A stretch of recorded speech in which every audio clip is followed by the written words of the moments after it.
আসসালামু আলাইকুম এভরিওয়ান। আজকে আমি শাপলা বিলের ছোট্ট একটি অংশ আঁকবো।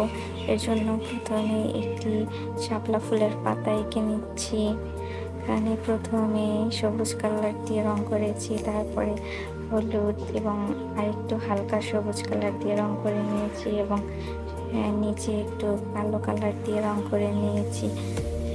তারপর মাঝখানে কিছু পাতার অংশ দিয়ে নিচ্ছি। এখন আমি এটাকে কপি করে নিব। কপি করে আরও অনেকগুলো পাতা তৈরি করে নিলাম। এখন আমি কিছু অংশ কালো রং দিয়ে নিলাম এবং পাতার মতো এঁকে নিলাম। এখন আমি এখানে পানির একটা পানি দিব। এভাবে আমি আস্তে আস্তে পুরো ড্রয়িংটা শেষ করব এবং